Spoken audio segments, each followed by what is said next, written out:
Olá, boa noite. Vamos começando a nossa live hoje.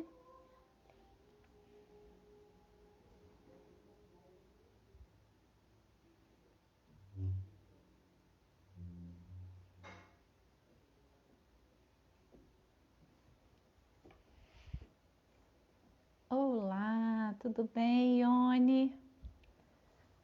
Tô aqui. Robert, sejam bem-vindos. Eu sou Cristiane. Hoje a gente vai falar sobre os aspectos emocionais do diabetes, né? Acho que vai ser uma noite bem gostosa. Tô aqui esperando a Priscila entrar para a gente conversar sobre as questões emocionais do diabetes. Sejam bem-vindas, Naná, Nayara, sejam bem-vindos. Que bom, Ione, que tá tudo bem, saudade de vocês, Marcela, Érica, sejam bem-vindas. Tô aqui aguardando a Priscila entrar, tá? Margarida, Lucélia, boa noite para vocês. Vocês podem, hoje eu já conversei com a Priscila e a gente combinou que as mensagens vão ficar abertas para vocês poderem participar da live de hoje, perguntando, mandando sugestões. E boa noite, Juliano, seja bem-vindo. Ei, Geila. E aí o que eu vou pedir para vocês é que quando forem mandar as perguntas, ao lado aí do lugar onde fica a questão das perguntas, tem uma interrogação. Então, quando forem mandar as perguntas, mandem na interrogação. Bom, a Priscila está entrando aqui. Ei, Patrícia, que privilégio ter você por aqui. Ó, já estou para a gente conversar. Patrícia, maravilhosa você. Gente, vocês têm que conhecer o trabalho da Tati. Já adicionei aqui, Manu, a Priscila chegou. E aí, seja bem-vinda, Pri. Tá chegando. Como é que tá o sinal, gente? Vocês estão ouvindo bem? Oi.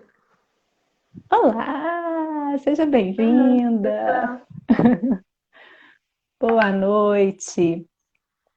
Estava aqui explicando para as pessoas que estão chegando, Priscila, que quando elas forem fazer algum comentário, para mandar na caixinha que tem a interrogação, porque aí a pergunta fica mais visível, fica mais fácil da gente ir respondendo ao longo da live, que a gente combinou de deixar aberto para a gente acompanhar, né?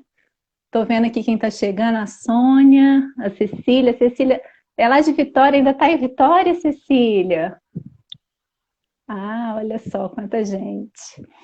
E aí, Priscila, tudo bem? Vamos começar esse trabalho, né?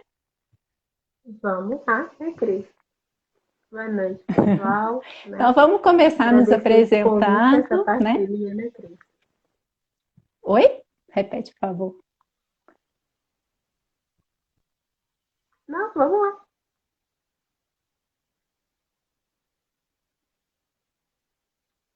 A Pronto. gente já me conhece, porque eu venho fazendo as lives aqui, né? E eu sou Cristiane, psicóloga, terapeuta sistêmica de família, trabalho também com a TCC e com a terapia do esquema. Acho legal falar um pouquinho da sistêmica, porque hoje a gente vai falar de sistema, né, Priscila? E a diabetes interferindo nesse nosso sistema orgânico, né? E emocional e relacional, porque toda doença ela traz aí essa interferência. E a gente, dentro da sistêmica, tem um olhar para os sintomas como uma metáfora da vida, né?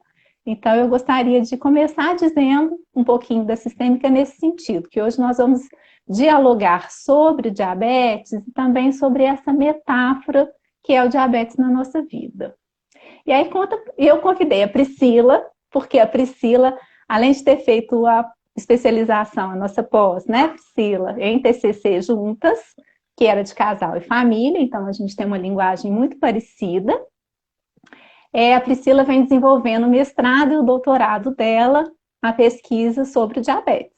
E eu acho que ela tem muito para contribuir aqui essa noite, e a gente tem muito para aprender com ela.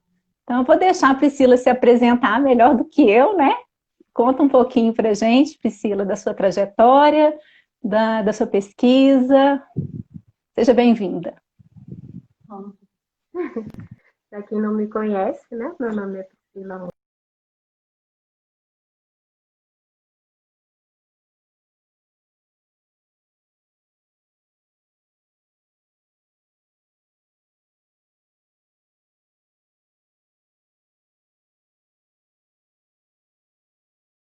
Tá interrompendo um pouquinho, Pri. Ah, tá. Tá me ouvindo? Eu Agora eu tô tô te ouvindo. paralisada. Ficou um pouquinho. Tá. Então, repetindo, né? Eu fiz o meu mestrado e atualmente estou fazendo o meu doutorado também, com esse tema de diabetes. Acho que depois vamos tentar mais para frente trazer um pouquinho, né, do que foi o meu mestrado, que acho que tem tudo a ver, né, do tema de hoje. Mas Sim. a minha maior formação aí é ecoterapia cognitiva, né? Então, eu já tenho muitos anos dentro dessa perspectiva teórica. Conheci a Cristiane na formação de casais e famílias. Passei o último ano, inclusive, vivendo no Japão, né? Tendo uma outra perspectiva completamente diferente como psicóloga também no Japão e vendo Isso. como que as pessoas lidam com a doença, né, numa outra cultura que é completamente oposta à nossa, né, e é uma coisa bem diferente também. Uhum. E você estava contando ontem, né, que eu achei surpreendente como que a gente imagina que a alimentação deles lá seja bem mais saudável que a nossa, e não é bem essa realidade, né, Priscila? Acho que já foi, né, há um tempo atrás, porque essa não é a primeira vez que eu, né, estive no Japão, eu já estive lá há mais de 10 anos atrás. Então, antigamente, a gente até tinha uma alimentação mais saudável, vamos dizer assim. Mas hoje em dia, é muito alimento pronto, muito condimentado, muito fast food mesmo, e às vezes até comida congelada, porque a correria do dia a dia não permite que se tenha esse tipo de alimentação que a gente imagina, né? Que a maioria das Uhum. pessoas tem. Então, é bem diferente. Uhum. Uhum. Entendi. E aí você chegou a fazer alguma parte da sua pesquisa com a população de lá? Não. O seu público foi todo aqui mesmo. Não, porque ela é voltada para brasileiros, né? Então, não necessariamente os japoneses fariam parte. Eu cheguei a fazer algumas visitas técnicas dentro de um hospital geral, onde tem um ambulatório de endocrinologia, né? Obesidade, trabalham com obesidade e diabetes Isso lá. lá no Japão. Eu tive a Aham. oportunidade de conhecer um grupo, né, de profissionais e também acompanhar ali um grupo de pacientes, mas não necessariamente fazer a minha intervenção, eu estava só acompanhando. E eles têm um Uhum. jeito de lidar com a doença de um modo bem diferente da gente. Acho que talvez pela própria cultura, né, ser uma coisa mais obediente, né, que eles têm essa característica de um modo geral, isso também faz com que né, a pessoa consiga ter o melhor controle do diabetes. A gente supõe também que seja por um desses fatores, né? Sem contar o acesso, Uhum. né, às questões de saúde também, que é diferente. Uhum. Então você percebe que lá tem uma questão genética que você falou ontem, né? Que eles naturalmente não têm problemas com obesidade e que também isso pode estar ligado a essa disciplina que eles têm lá, né, Priscila? Eu não sei se daqui para frente vai mudar, né? Porque a gente já está Aham. vendo um movimento, né, de mudança realmente. Então, não sei por quanto tempo isso vai permanecer, né, com esse Uhum. mundo Uhum. corrido que a gente está hoje. O que a gente Sim. vem, né, percebendo aí, não só quanto a diabetes, como com qualquer outra doença, tem aumentado, né, a prevalência, principalmente por conta de hábitos e estilos de vida que têm mudado na modernidade. Uhum. Sim. Inclusive, essa semana, eu até postei aqui no meu feed um documentário que eu assisti Eu assisti pelo Prime Video. E fala muito sobre a questão do aumento da obesidade em função do êxodo rural, né? Então, as mães que normalmente lá no campo teriam uma alimentação muito saudável, ao virem morar na cidade, elas mudam esse hábito alimentar porque elas têm que trabalhar fora, elas não têm mais acesso a uma qualidade de vida, né? Como no campo. Então, ela tem uma questão de deslocamento, ela já não vai ficar tanto com os filhos, com as crianças, como, né, nesse outro ambiente. E aí o consumo do alimento industrializado é muito mais em conta, é muito mais fácil e começa a ser mais acessado justamente por uma praticidade para diminuir os custos de vida também. Então, como que, né, essa vida na cidade não contribui para uma alimentação saudável, para hábitos, né, regulados de alimentação, como que a gente também vai perdendo, né, Priscila, esse convívio, no sentar em família para poder alimentar, e isso o quanto que é importante no hábito da nutrição, né? Eu tive fazendo um trabalho com a Patrícia, depois eu conto no finalzinho também sobre esse trabalho, sobre a questão da alimentação, né, interferindo nos hábitos alimentares. Então, eu queria que você contasse para a gente o que, que você percebe disso e explicasse o que, que é o diabetes, diferenciando aí um pouquinho do diabetes tipo 1, do tipo 2, qual que é a diferença básica para quem não sabe, né? Então, né, a diabetes ela é uma doença, tá, de curso crônico e muito complexo. Inclusive, tem uma etiologia bem diferenciada. E é devido ao tipo de etiologia, ou seja, a causa, né, de onde que ela vem, que a gente vai determinar aí qual é o tipo de diabetes. Mas o que é, né? É caracterizada pelo acúmulo de glicose, né, no sangue, ou seja, pela hiperglicemia. Geralmente isso acontece ou por uma deficiência na secreção da insulina, né, que é o hormônio que regulariza a glicose no nosso sangue, no nosso organismo, ou por uma ação inadequada. Então, ou por uma deficiência, por não produzir, ou por o nosso organismo, né, que são as células betas responsáveis pela produção da insulina, elas produzem, mas o nosso organismo, por diferentes motivos, ele não consegue utilizar adequadamente essa insulina. Por que isso chama a atenção da gente? Porque a diabetes hoje ela está relacionada a um grau muito grande de absenteísmo, de afastamento de trabalho, né, de comorbidades e inclusive de mortalidade. E isso é muito preocupante, né? Porque quando a gente pensa em curso crônico, a ideia é que ela, uma vez que você tem, você vai ter que conviver com ela para o resto da vida. E o mais triste disso é saber que se a pessoa não controla adequadamente, né, a própria doença, ela antecipa essas complicações, né? Complicações como problema nos olhos, né? Problema nos rins, problema nos pés, o famoso pé diabético, que acho que todo mundo já ouviu, ou quem não ouviu pode até jogar lá no Google e vai se espantar com tantas coisas, imagens assustadoras, são terríveis mesmo. As imagens são assustadoras, né, Priscila?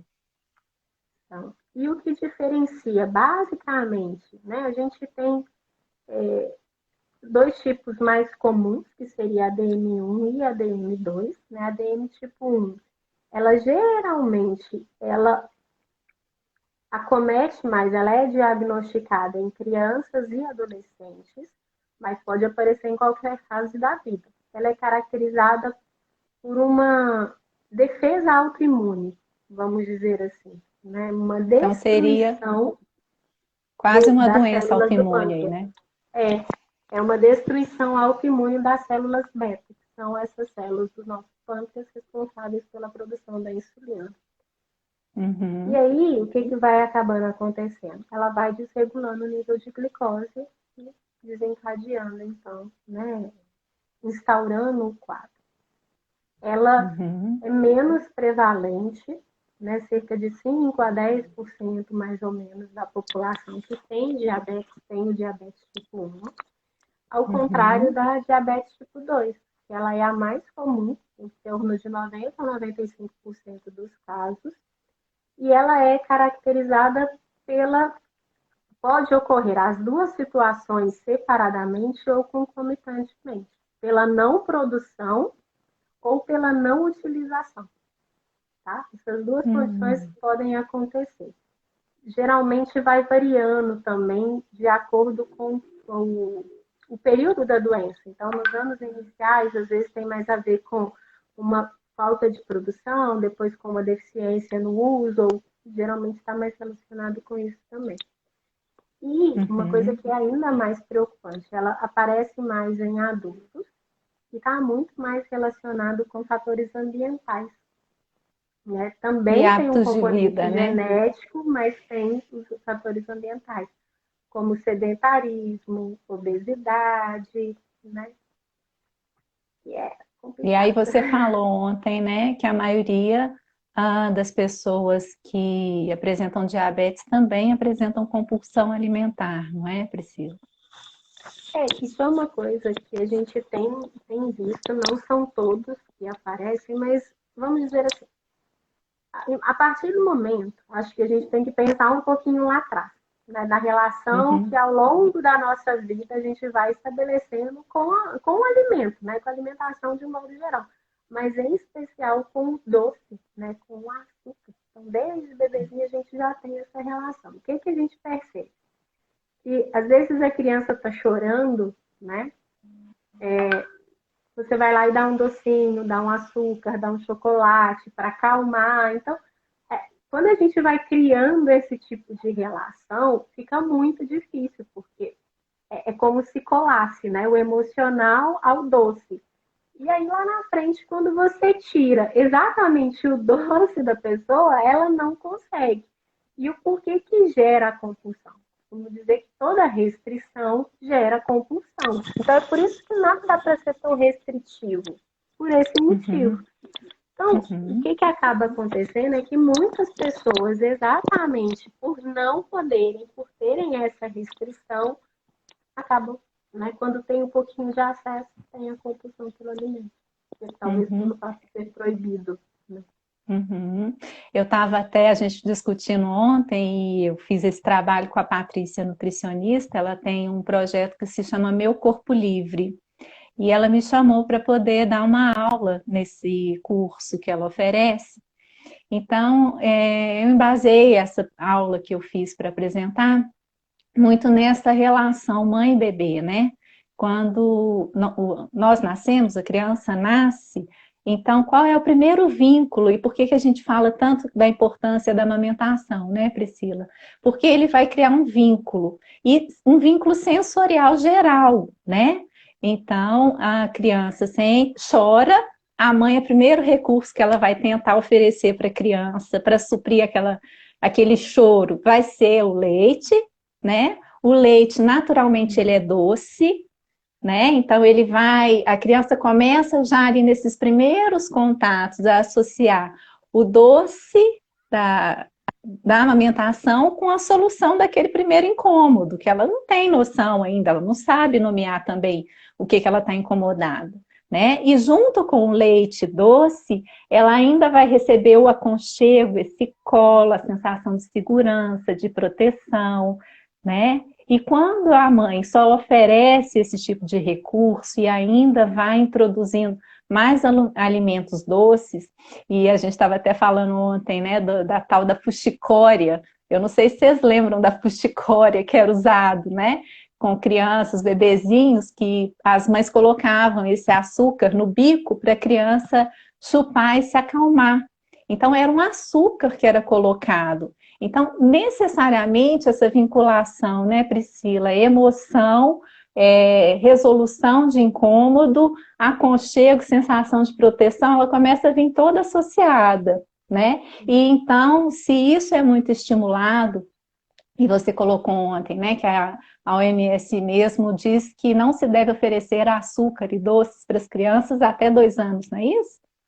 Exatamente. Mas eu acho que está muito mais enraizado na cultura do que qualquer outra coisa, porque às vezes a gente pega, né, conhecidos pais que optam e que seguem a ciência, né, seguem de fato a recomendação da OMS, né, Organização Mundial de Saúde, de não ofertar, né, o açúcar antes dos 2 anos, eles são Aham. taxados como, tipo assim, nossa, que absurdo, você está privando seu filho, deixa ele comer, coitadinho. Gente, olha, por que coitadinho? Se a criança nunca experimentou, ela não sabe o gosto que aquilo tem, então a gente não tem que ter pena, né?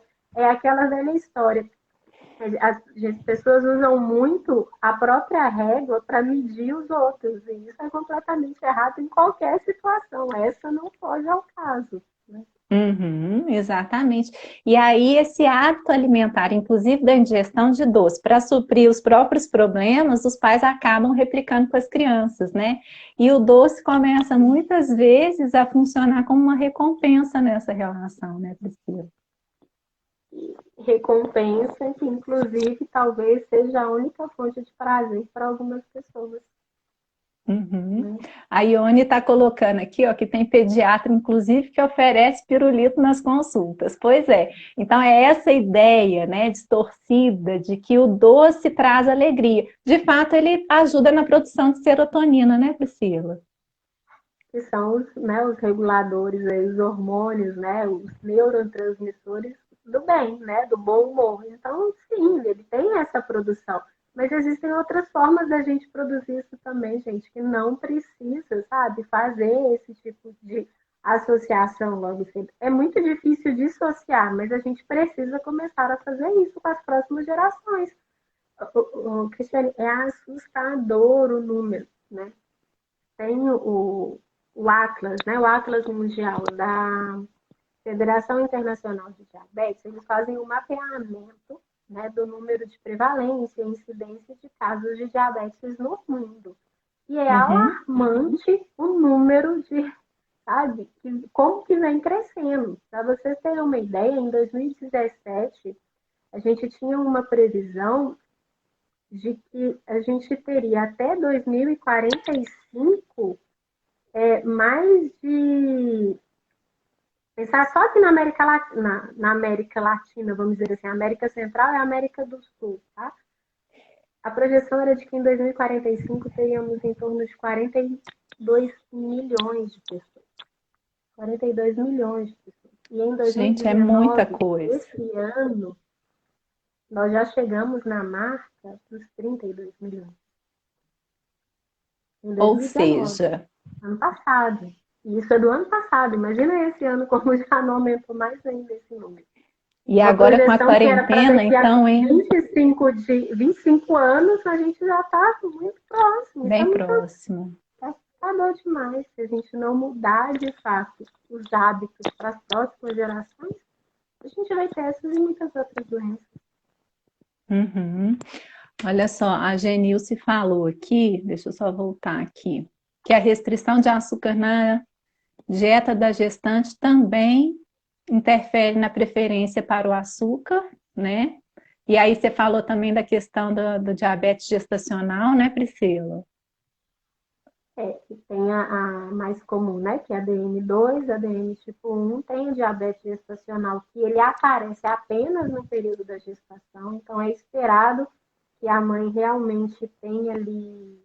Acabou, né? A gestação normalmente acaba. Isso acontece, tem alguns fatores que contribuem para, por exemplo, ter mais de 25 anos, obesidade ou um ganho de peso muito acentuado durante a gestação também são fatores de risco para esse desenvolvimento histórico familiar, né? Então aí um componente genético, um crescimento do feto excessivo, quando ele cresce muito rápido, né? Além do esperado, pressão alta e um aumento do líquido amniótico. São aí alguns dos fatores que contribuem para diabetes gestacional. Uma coisa que é complicada da gente pensar é que tá, acabou a gravidez, acabou o diabetes. Mas se essa pessoa não cuidar, existe uma chance muito grande de lá para frente, no futuro, ela vir a desenvolver o diabetes tipo 2. Uhum. E você sabe se tem alguma relação de mães que tiveram diabetes gestacional com crianças que apresentam diabetes depois? Você já leu alguma coisa sobre isso ou não? Assim, não. Pode ter uma relação, porque tem sim um fator genético, mas não é uma condição única, sabe? Não é determinante. Existe o histórico, sim, que pode contribuir, mas vai depender, inclusive, de como que foi essa diabetes na mãe. Então, se foi, né, ocasionada, se teve alguma lesão, a ponto, né, de desenvolver essa autodefesa, né, autoimune aí do organismo das células do pâncreas, aí pode ser que sim, ela tenha diabetes tipo 1, mas o mais provável é que no futuro, se não tiver hábitos adequados, venha desenvolver um tipo 2. Uhum, uhum. Em Então, como que a relação. gente está entendendo, né? Que essa questão dessa autoadoção, né? E aí eu fiquei pensando na adoção como esse adoçar a própria vida, né? E se colocar limites saudáveis, né? De hábitos alimentares mais saudáveis, muitas vezes é um dos lutos da pessoa que tem diabetes, né? Mas também é a possibilidade, a gente sempre fala da questão dos sintomas como uma possibilidade da pessoa entender que ela precisa mudar alguma coisa na forma dela de vivenciar a vida, né, de experimentar a vida, né, Priscila? Então, assim, quando uma pessoa vem apresentar diabetes, está dizendo para ela que alguma mudança nos hábitos dela de vida ela precisa ter, não é isso? E então, se ela aprendesse com esse sintoma, até lá no documentário tem um senhor que mostra isso também. Peraí, tem uma pessoa ligando aqui agora. É, então, que ele teve diabetes, hipertensão e tudo mais por conta dessa vida tumultuada na cidade grande.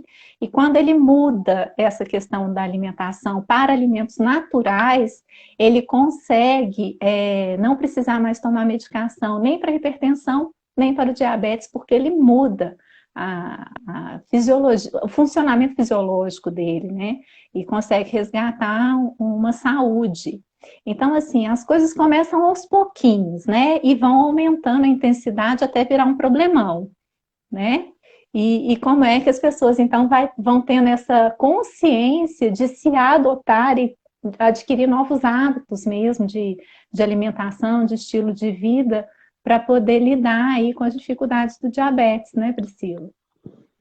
E eu acho que mais do que isso, ou aliado a isso, vem muito de que a gente precisa mudar de vida de um modo geral. Né? As relações que a gente vem estabelecendo uns com os outros, elas estão cada vez mais tumultuadas. Elas estão cada vez mais conflituosas, de certa forma, e distanciadas. Né? Não são mais aqueles tipos de. Você tinha comentado no começo, né? Aquele hábito de.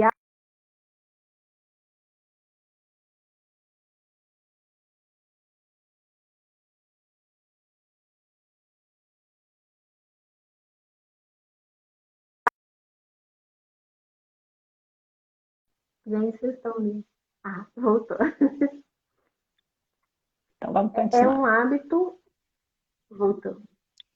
Esse é um hábito muito ruim, né? Porque a gente perde tanto, não é só pelo alimento em si, mas vamos lá, vamos pensar nessa coisa muito básica. Eu perco o contato com a minha família, né? Então eu não tenho a interação, eu não sei da vida do outro, as relações elas ficam muito distanciadas, mesmo estando dentro da própria casa. Então isso já é um fator que dificulta. É, Outra, eu estou vendo uma televisão, eu estou me distraindo, então eu não estou prestando atenção no alimento que eu estou ingerindo, né? E às vezes, eu posso consumir mais do que o necessário para a minha sociedade, porque eu não estou prestando atenção, não estou comendo conscientemente aquilo. Fora outros Uhum. fatores que a gente vai só vendo que esses hábitos, né, modernos vêm trazendo para a gente. Então, o quanto que Estou ansiosa, eu desconto numa comida. Eu estou triste, eu desconto numa comida. E a gente volta nisso lá atrás. Então, se a gente não muda esse aprendizado, não tem como. Gente, essa é uma doença muito séria e que está aumentando muito a prevalência dela. Não tem como não olhar. Tem algumas pessoas que até conseguem gerir, né, melhor o tratamento. Vamos pensar assim. Outras nem tanto. Vamos pensar, sei lá, né? A pessoa tem uma consulta com o médico, sei lá quanto tempo, mas não é semanal, né? Vamos dizer assim. Então, ela precisa ter o autocuidado. O ideal é que se tenha um autocuidado apoiado, mas, ou seja, ter um suporte, né? Não só da equipe multidisciplinar, né? Que a gente tem aí, às vezes, tem o endócrino, tem o psicólogo, que vai cuidar exatamente desses fatores emocionais que a gente está vivendo. Às vezes tem aí a inserção de uma nutricionista, que é essencial exatamente para criar aí um plano alimentar. Eu já gosto de mudar o termo, porque toda vez que a gente fala dieta, já gera uma resistência muito grande. Então, vamos pensar num Isso. plano alimentar, né? Que é isso, de você saber o que... Gente, a ideia não é que você é proibido de comer tudo, sabe? E podem até me julgar por falar isso, mas a questão é, de novo, restrição gera compulsão. A gente precisa criar o hábito, aprender a ingerir as coisas, às vezes, em menor quantidade. Então, não é porque aquele alimento é proibido que eu não vou ter ele em casa. Eu posso até usar isso como um recurso, mas eu não vou conseguir manter esse hábito por muito tempo, porque eu estou me restringindo. E se eu estou me restringindo, quando eu tenho acesso a ele, eu como 3, Vai 4 vezes mais hipercompensar. do que o necessário. Então, isso não é saudável. É mais fácil você ter e ter o controle mais comportamental, sabe? De assim, eu tô com vontade, eu vou lá e como, mas eu como só um pouquinho para poder matar essa vontade, mas é um pouquinho mesmo, sabe? Né? Isso é bem relativo também, mas tem que ter esse cuidado e aos poucos mudando a relação que a gente estabelece com a comida, em especial com o doce, né? Vamos mudar isso, vamos colocar outras fontes de prazer. A pessoa que ela não tem esses... geralmente, as pessoas que têm um bom suporte, elas conseguem manter muito, muito bem a diabetes, mantém sob controle e tudo mais. Eu tive um caso esses dias que era basicamente o seguinte: a pessoa estava completamente descontrolada. Nada do que ela fazia conseguia ali, voltava no médico, fazia medição, fazia isso, fazia aquilo e nada resolvia. Mudava a alimentação, nada resolvia. Então, por que você está tão descompensado? Foi conversar um pouco para entender que, em tempos de pandemia, né, a nossa ansiedade, a nossa depressão está tudo, nossa saúde mental está totalmente bagunçada nessa época. Sim, E é um está momento todo de mundo muita desregulado vulnerabilidade. por isso. Exatamente. Foi ela ir né, conversar sobre essas questões emocionais que ela estava tendo. A gente entrou com a medicação e foi isso. Né? Ela começou a entrar com a medicação, um antidepressivo, um ansiolítico, né? Entrou em terapia, voltou. Gente, olha, presta atenção numa coisa, a gente não é separado, não, gente. Corpo e mente é um só. Nós somos uma coisa só, não tem como separar. Então, a saúde mental, ela é tão importante quanto a física. E eu acho que Sim, todo com mundo que certeza. está vivendo essa pandemia agora, nessa situação que a gente está se dando conta disso, do que eu estou falando. Estão ou não Com estão, gente? Vocês certeza, que estão aí Priscila. vendo aí, vocês concordam ou não? Né? Parece que agora eu tenho uma mente, agora eu tenho, né, eu tenho que olhar para as minhas emoções. Porque no dia a dia a gente não cuida, né? Não Mas para deveria. verificar. E às vezes até percebe um desconforto emocional grande, né, Priscila? Mas vai hipercompensando aí, seja com uma alimentação, passa ali no restaurante, come, conversa com os amigos e distrai, né? Tira a atenção daquele incômodo emocional. Ou trabalha muito também e entra numa outra compulsão ali que esconde também esse mal-estar emocional. Então, a gente tem que pensar isso que você falou, né? Que nós somos um todo integrado, né? E que a gente precisa prestar atenção nessas emoções quando elas estão desreguladas. A Seminha Castro está dizendo aqui que a mãe dela faleceu com 43 anos de diabetes e que hoje ela está com 50 e é pré-diabética. E eu fico pensando aqui também nessa questão que pode ser, né, um hábito familiar adquirido e como que a gente vai replicando esses hábitos até para a gente manter as pessoas que a gente ama próximo a gente, né, Priscila?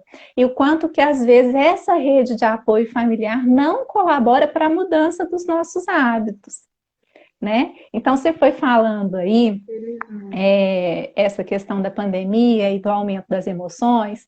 Aqui em casa eu percebi que meu menino estava comendo um pouquinho para mais e a gente começou a conversar sobre isso, né? E falando com ele, falei, filho, a questão é o autocontrole, não é? Você pode comer o doce, pode comer o que você quiser, mas a gente tem que saber a medida. Então, quando você estiver assim, mais ansioso e tal, conversa com a mamãe, conversa com alguém, tal. E aí a gente já conversou e ontem, hoje é segunda, ontem minha menina virou e falou assim: "Ah, mamãe, posso fazer brigadeiro?" Aí eu parei, pensei, aí ela, para me convencer, ela falou: "Quem aqui em casa quer comer brigadeiro?" Para poder chamar ali, né, a torcida, contando que o irmão ia querer fazer parceria com ela. E ele não levantou a mão. Aí ela me olhou assim, assustada, né? E eu falei, uai, você não vai querer brigadeiro? Ele falou, não, porque eu tô querendo controlar a minha ingestão, né? Ele não falou com essas palavras, mas ele não queria comer o doce. Aí eu falei, então, filha, a gente tem que colaborar, né? Ele está fazendo o esforço dele. Se a gente fizer o brigadeiro hoje, o que vai acontecer? A gente vai facilitar ou a gente vai dificultar o controle dele? Então, nós fazemos parte dessa rede de apoio, né? Então, a gente precisa ajudar as pessoas que são importantes para a gente no enfrentamento dessa dificuldade ou dessa forma de compensar o que às vezes está causando ali ansiedade. Então, ao invés de comer o doce, vamos fazer uma outra coisa? E aí eu falei com ele, falei, não que você não possa comer, então eu vou pegar um chocolate e você vai saborear. Põe ele no céu da boca. A Nereida Fontes, da leitura corporal, ela diz que quando a gente coloca a língua no céu da boca, é porque a gente está muito feliz. E se a gente for observando as pessoas sorrindo, quando está muito feliz, as pessoas sorriem com a língua no céu da boca. Então ela fala, quando a gente for comer um alimento, para saborear esse alimento, deixa ele no céu da boca e vai degustando ele aos pouquinhos, deixando ele derreter.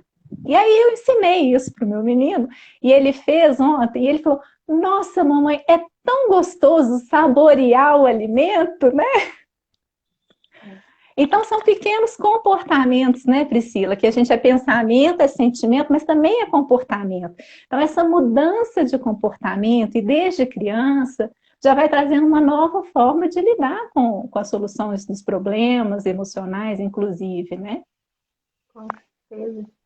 O que mais assusta a gente de alguma forma é essa relação que, ao contrário do que muitas pessoas pensam, ela não é só de fala, não é só emocional, não. Realmente existe uma relação biológica aí entre diabetes e depressão, entre diabetes e ansiedade, porque compartilha de dos mesmos mecanismos, sabe? Acho que o Van de Moco, né, ele colocou aqui que ele tem muita dificuldade em cortar os carboidratos ruins e faz uso de ansiolítico. Isso faz com que a glicose aumente. A gente está falando de mecanismos semelhantes. Gente, vamos pensar no seguinte. Eu não sou contra a medicação, muito pelo contrário. Eu acho que quando a gente tem necessidade, eu sou a primeira a indicar, né, para os meus pacientes, para as pessoas que eu atendo, se realmente houver essa necessidade. Mas vocês precisam entender uma coisa. A medicação, ela não faz milagre sozinha, tá? Então, ela vai ali atuar em um certo controle fisiológico. E ponto, né? Só que pensa, nós tendemos, né, ao habituação. A gente se adapta aqui.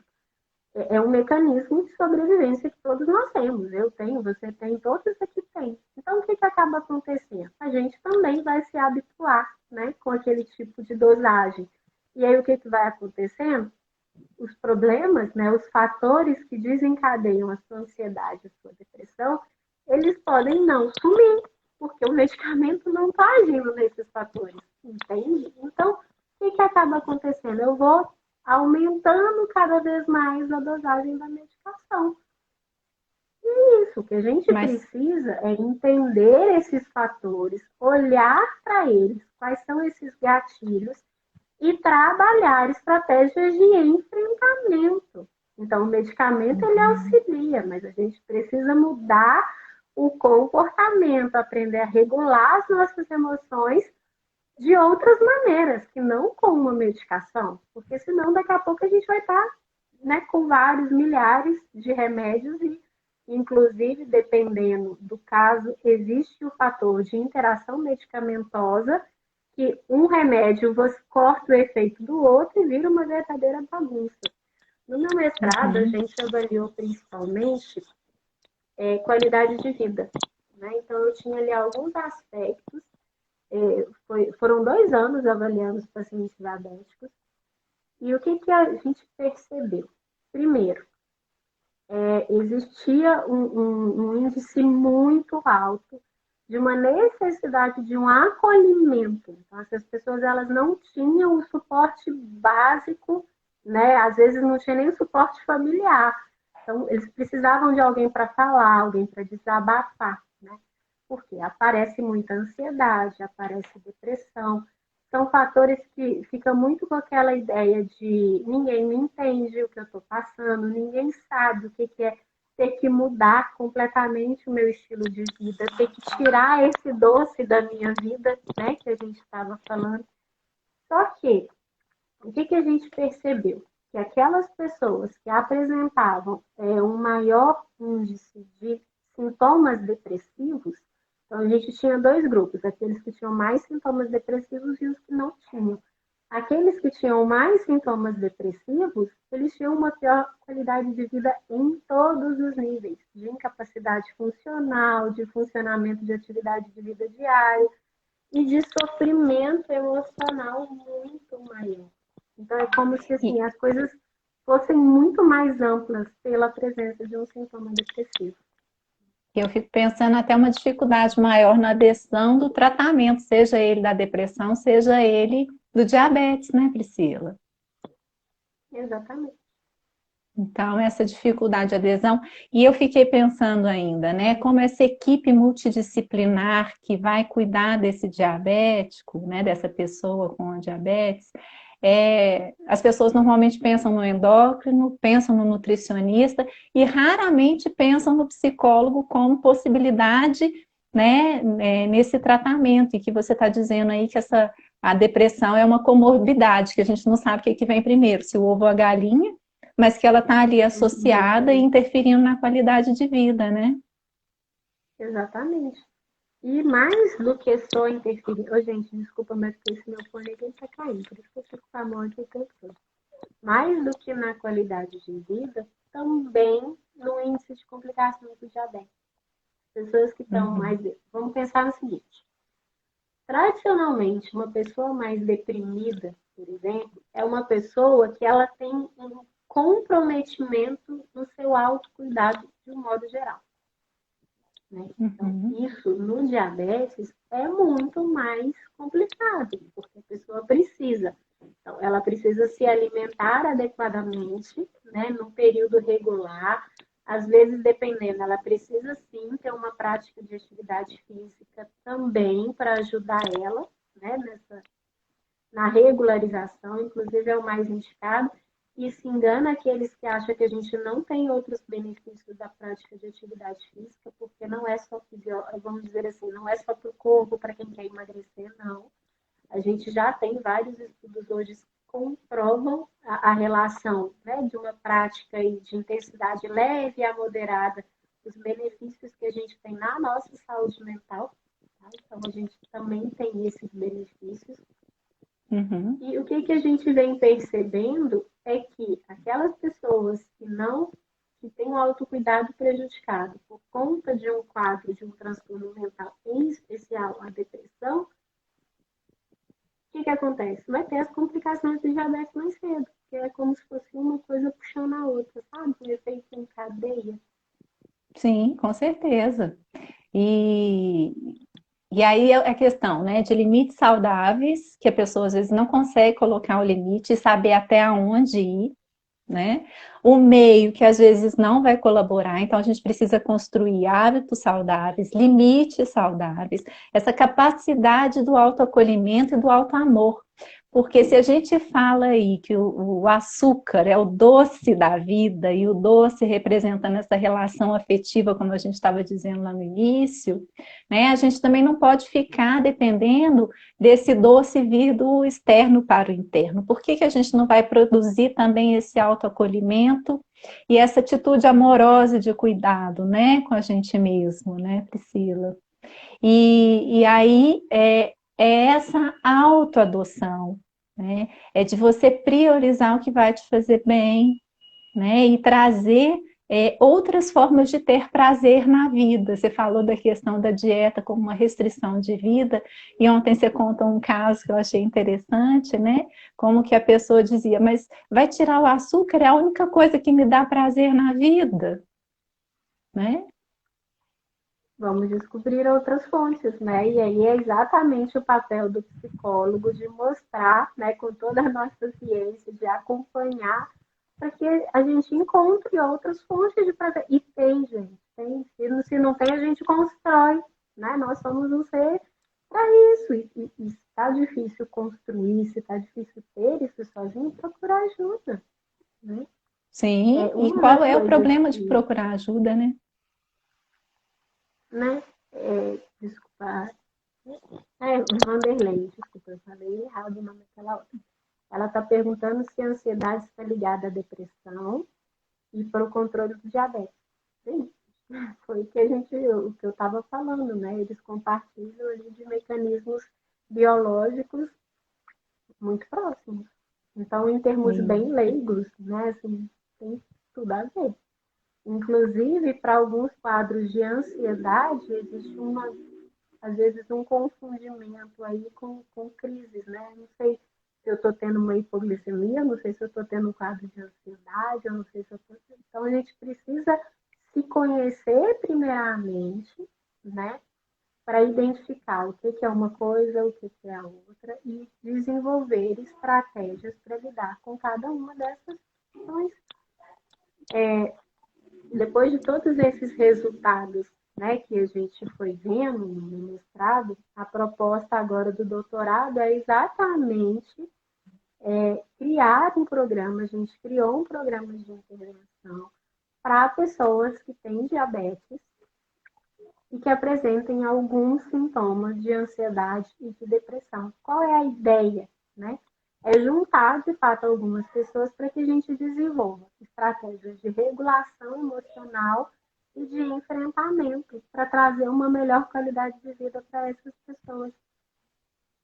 É isso, depois de todos esses anos estudando, é o que a gente está propondo agora, né? Uma intervenção que ela é inclusive gratuita, porque se trata de uma pesquisa, e aí fica uma outra dica, né? Às vezes a gente, aonde que essa pessoa vai buscar esse apoio? Se não tem na família, a gente tem muitos centros, tem muitos lugares que oferecem esse tipo de coisa. E, né, a UFMG, que é onde eu estou, a gente é só uma delas. O meu projeto, a ideia é exatamente, existem projetos outros gratuitos também, de ONGs, de parcerias, de grupos que ajudam essas pessoas.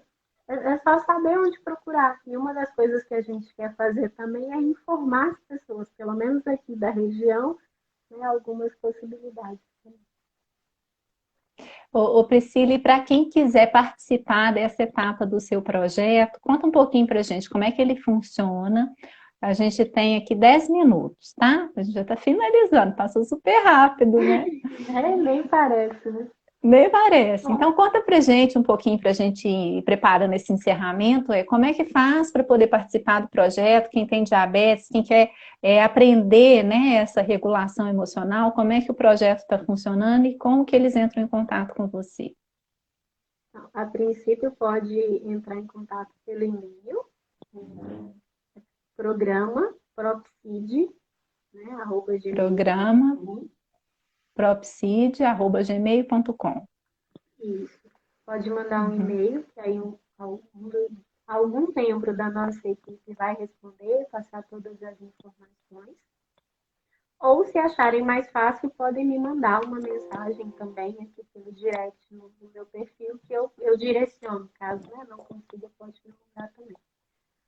Aí, a ideia é que a gente, primeiramente, a gente vai fazer uma avaliação. Então, eu entro em contato com essas pessoas, a gente tem uma primeira conversa para identificar, né? Se a proposta é fazer para quem tem sintomas de ansiedade e depressão, a gente precisa identificar se essas pessoas têm e em qual nível. Então, tem uma primeira conversa, uma primeira avaliação, e o próximo passo é exatamente que a gente consiga reunir, né, um grupo de pacientes com nós, terapeutas. Então, sou eu e mais uma terapeuta, e também, né, os estagiários de psicologia, que ajudam a gente a coordenar. Então, a proposta é que a gente tenha aí pelo menos uns 5 módulos, a ideia de apresentação do grupo,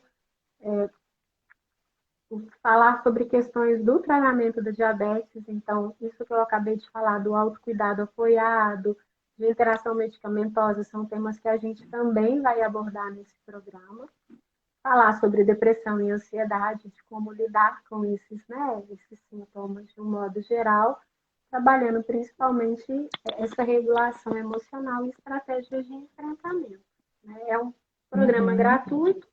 Quem tiver interesse, quem for, né, quem tem diabetes ou quem conhecer alguém que tenha, o Robert até colocou aqui pra gente. O Robert faz Colocou. parte da minha equipe, tá, gente? Obrigada, Robert. É só mandar, entrar em contato com a gente e a gente vamos caminhando. Acho que é isso, Priscila. E assim, né, Priscila, você estava colocando que teve uma migração do projeto, porque antes você trabalhava no HC com o público de lá, e com essa questão da pandemia também o público ficou distanciado do projeto, né?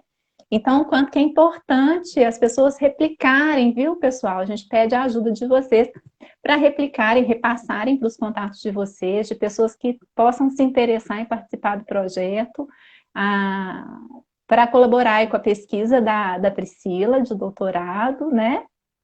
Não é isso, Pri? Assim, de certa forma, né, a pandemia a gente acha que ela veio como um complicador, mas pode ser benéfico também, porque a gente criou o que era antes proposto só para o pessoal do HC, que, né, era a pesquisa mais restrita, a gente está ampliando. Então, hoje a gente já tem gente do Rio de Janeiro, do Ceará, de São Paulo. Então, é para o Brasil todo, é para fora do Brasil também, porque nesse formato online a gente pode ter esse contato de qualquer canto, né? A pessoa precisa apenas ter isso. Gente, e olha aí, ó, a Cecília está dando parabéns pelo trabalho, a Wander também está falando aqui, peraí, que saiu aqui, que gostaria de participar, então manda um e-mail para a Priscila, sabe? Encaminhe também, né, pessoal, essa live ou as informações aqui do grupo da Priscila para as pessoas que possam se interessar poderem aderir ao projeto. É muito legal. E a gente está vendo aqui hoje, né, que nós somos um todo integrado. Se a gente não trabalhar a questão da ansiedade, da depressão, como que isso interfere nesses hábitos alimentares, na manutenção e no agravamento, inclusive, dos sintomas da diabetes, né, Priscila? A pessoa vai tendo prejuízos cada vez mais cedo. Ontem você falou também uma questão do professor, que ele fala, como é que é? Que a questão não é se você vai ter uma complicação. Vamos pensar no seguinte, né? É uma doença que ela não tem cura. Para quem está com pré-diabetes, ainda tem chance de reverter, tá, gente? Eu acho que, desculpa, mas eu não vou lembrar o nome de quem falou, mas alguém aqui comentou que está com pré-diabetes. Ainda dá tempo de reverter. Vamos cuidar disso, ok? Isso, vamos Agora, cuidar, mas pessoal. para quem já tem, né, a doença, o diagnóstico mesmo, o que a gente sabe? É uma doença crônica. Então, ela não tem cura, mas ela tem controle. E é muito importante de ter esse acompanhamento para que a gente, naturalmente, em média, apareça de 5 a 6 anos essas complicações em pessoas que têm diabetes do que na população de um modo geral. Então, esse é um tempo que naturalmente já vai acontecer. Então, imagina se a gente não cuida, isso acontece mais cedo ainda. Acelera o Então, processo, né? o médico que me acompanhou, né, durante todo esse processo, faz parte da equipe também, ele fala que a questão não é necessariamente saber, né, se a pessoa vai ou não vai ter, mas é quando ela vai ter. Então, quanto mais a gente puder postergar o aparecimento dessas complicações, é melhor. E aí vem aquela frase que é a seguinte, né, diabetes é o tipo da coisa que você pode morrer dela ou com ela. E aí fica também uma escolha. Com certeza. Então, quanto antes a gente aprende a se cuidar, se adotar, a ter hábitos saudáveis e pensar, gente, que começa um pouquinho todos os dias, né? Se a gente pensa numa mudança de hábito radical, talvez seja muito difícil ter essa motivação diária, mas se a gente vai substituindo um pouquinho um alimento por hábitos mais saudáveis, e isso sendo uma construção diária, no final a gente vai perceber uma grande mudança, né, Priscila, sem um grande impacto. Então vamos contar aí com a rede de apoio, busquem psicólogos para poder trabalhar essas questões emocionais de vocês, né? Tudo começa num pouquinho. Eu fiz dois trabalhinhos aqui para vocês, não sei se vai dar para ver, que eu gosto muito de usar isso assim, ó. Imprimir aqui, porque eu não sei virar a câmera ainda, então eu tô aprendendo, daqui a pouco eu digo. Então aqui tá assim, ó, dificuldade. Então tudo começa com uma dificuldade. Se a gente não trabalha a dificuldade, ela se torna um problema. Se a gente não trabalhar e não cuidar desse problema, ele vira um sintoma, que pode ser físico ou emocional, né? E aí, então, a gente pode desenvolver uma doença física, né? Como, por exemplo, a gente está dizendo do diabetes, ou questões emocionais, como a depressão e a ansiedade. Ou, dependendo de outros sintomas, coisas mais graves que podem levar a uma tragédia, ou então uma doença crônica que leva a uma morte precoce, que não precisa de ser assim, né? Então, quando a gente cuida, né? E a gente se adota. Ai, gente, um minuto para a gente terminar. Então, melhor também as nossas perspectivas de vida, de relação, de saúde, né? Mais alguma coisa, Priscila, já que nosso tempo está terminando aqui? Eu acho que foi tão leve, né? Apesar de ser um tema tão denso, foi tão leve essa nossa conversa. Obrigada pelo convite, né? Acho que a gente não tem muito tempo para encerrarmos. Então, obrigada pelo convite, obrigada, né, para todos que estiveram aqui nos ouvindo, nos acompanhando. Né? Se tiver ficado alguma dúvida, a gente não tenha conseguido responder, pode me mandar uma mensagem, não tem problema, a gente vai conversando também. Isso. Pessoal, eu agradeço muito a presença hoje da Priscila aqui conversando com a gente sobre esse tema. Pri, muito obrigada, uma delícia conversar com você, esclarecer tantas dúvidas, né? É um tema que está aí muito presente, mas nem sempre a gente conversa sobre isso, sobre os nossos hábitos, e a gente nem para pensar na implicação desses pequenos hábitos que a gente constrói lá na infância, como é que eles vão reverberar na gente durante uma vida inteira, né? E trazendo prejuízos aí relacionais, prejuízos físicos, emocionais. Então, assim, muitíssimo obrigada, Piri, pela sua generosidade de compartilhar, né, por essa conversa gostosa, falando de um tema difícil, como você bem disse, mas de uma forma tão leve, né? É um prazer aprender com você. E até mesmo para mostrar para as pessoas que a gente pode lidar com essa doença tão complexa também dessa forma mais leve. Né? Fica aí o exemplo. Isso mesmo, muito gente, obrigada. vale a pena. Nós que agradecemos. Gente, muito obrigada pela presença de todos vocês. Depois vale a pena ir lá na página da Priscila, procurar saber do projeto, se inscrevam, divulguem, né? A gente precisa acessar isso. Hoje eu estou lançando aqui, daqui a pouquinho, às 9 horas, um Instagram novo para vocês, com cara nova. Mas é Né? verdade. Eu espero que todos possam participar e que a gente continue levando informação, né, de qualidade